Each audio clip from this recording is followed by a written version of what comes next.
Presiden Joko Widodo telah mengumumkan larangan mudik bagi warga Jakarta dalam menghadapi Hari Raya Idul Fitri. Hal ini untuk memutus penyebaran COVID-19 di mana dikhawatirkan para pemudik dari Jakarta bisa menjadi pembawa virus COVID-19 ke kampung halamannya. Untuk itu, aparat gabungan akan menjaga pintu keluar dan masuk Jakarta. Lalu seperti apa mekanismenya? Untuk membahas hal ini sudah bersama kami Direktur Lalu Lintas Polda Metro Jaya, Kombes Pol Sambodo Purnomo. Selamat sore Pak Sambodo. Ya, selamat sore Mbak. Iya Pak Sambodo, ini penutupan sudah dilakukan atau sudah dikeluarkan larangan untuk mudik dari Bapak Presiden. Nah ini mulai kapan akan dilakukan penutupan jalan tol Pak? Jadi jalan tol kami tegaskan sekali lagi tidak ada penutupan jalan tol. Yang ada adalah pembatasan pergerakan penumpang yang melalui jalan tol yang dari Jakarta menuju keluar Jakarta. Jadi untuk kendaraan-kendaraan pengangkut logistik, truk, sembako, dan kebutuhan sehari-hari itu masih bisa beroperasional secara normal. Hanya untuk kendaraan-kendaraan penumpang yang kemudian kita batasi. Baik, jadi untuk kendaraan penumpang ini yang kemudian artinya tidak boleh melintas begitu ya Pak ya? Ini mekanismenya bagaimana Pak? Apakah kemudian nanti elevated-nya terlebih dahulu yang dibatasi untuk para penumpang, baru tol bawah ataukah serentak? Iya, jadi nanti kita hari Kamis malam atau malam Jumat pukul 00.00 maka pelarangan mudik ini akan kita mulai. Tentu ada beberapa kegiatan-kegiatan yang akan kita lakukan.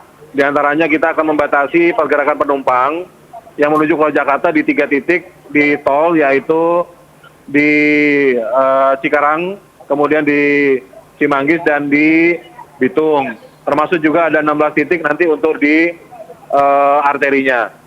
Kemudian untuk tol elevated memang kita tutup supaya nanti semua kendaraan bergerak di bawah, sehingga nanti kita bisa pilih mana yang kendaraan penumpang dan mana yang kendaraan pengangkut barang.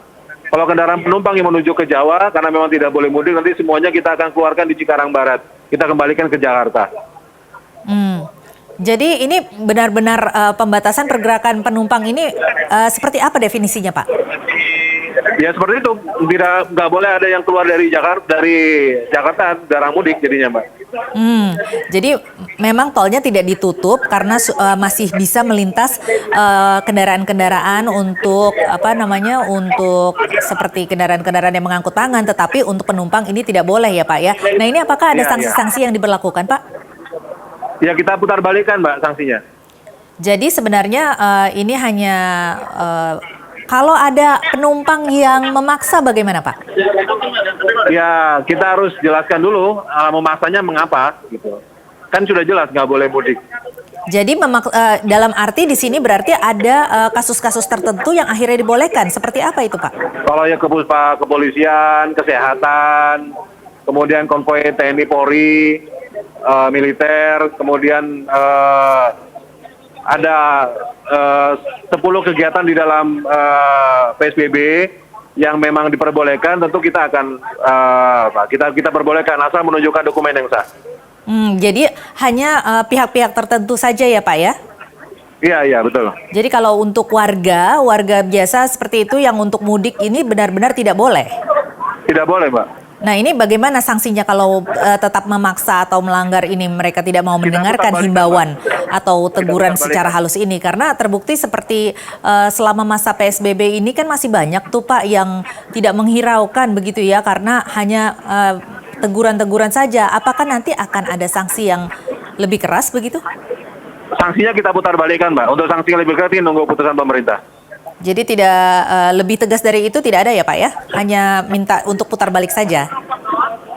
Iya saya pikir putar balik sudah sanksi Mbak. Karena kan sanksi itu bisa sifatnya represif justisial dan bermuara ke pengadilan. Ada yang sifatnya represif non justisial. Yang memang itu saja sudah merupakan distraction dari kegiatan perjalanan, rencana perjalanan yang dilakukan oleh seorang warga masyarakat. Kita hadang, kita putar balikan, itu sendiri sudah merupakan sanksi kan. Jadi tidak ada denda ataupun mungkin ditilang seperti itu tidak ada ya Pak ya? Iya, karena tidak ada pelanggaran rambu, nanti kecuali kita pasang rambu-rambunya. Oke, baik. Nah ini bagaimana caranya untuk mencegah supaya tidak terjadi kecolongan? Bagaimana pemantauannya Pak? Ya kan ada anggota yang masang di pos penyekatan Pak. Diturunkan berapa banyak itu anggotanya Pak untuk menjaga Pasti akan banyak di anggotanya, Mbak. checkpoint ini? Ada Talantas, ada Brimob, ada TNI, ada Satpol PP, ada Dinas Perhubungan. Cukup banyak nanti, Mbak. Oke, baik. Di pintu mana saja Pak yang disiagakan ini? Iya, yang baik yang ke arah Merak, ke arah Cikampek maupun yang ke arah Jagorawi. Selain jalan tol, ada jalan-jalan mana lagi yang dijaga ini Pak? Termasuk 16 titik di arteri nanti juga seperti itu. 16 titik ya Pak ya? Ya. Oke, baik. Ini akan dimulai per kapan Pak? Karena kan kalau dari penutupan... Kamis malam, Mbak. Kamis malam tadi sudah saya sampaikan. Kamis malam pukul 24.00. Tanggal 23 April. Jadi Kamis ya, malam. 23 April mau ke tanggal 24. Jadi tanggal 24 ini ya Pak ya, 00 Ya. mulai dari 00 ini ya, pukul 00 ini ya Pak ya. Iya. Baik. Nah, oke baik kalau begitu nanti akan berlangsung sampai kapan ini? Rencananya sampai H+7 Lebaran. H+7 Lebaran. Ya, 38 atau 37 hari gitu. Apakah ada kemungkinan untuk diperpanjang Pak? Belum tahu, Mbak, nanti kita lihat perkembangannya ya. Oke, baik. Oke. Baik, kalau gitu terima kasih banyak Pak Sambodo. Terima kasih banyak. Selamat Mbak. bertugas Selamat kembali sore. dan tetap jaga kesehatan Pak.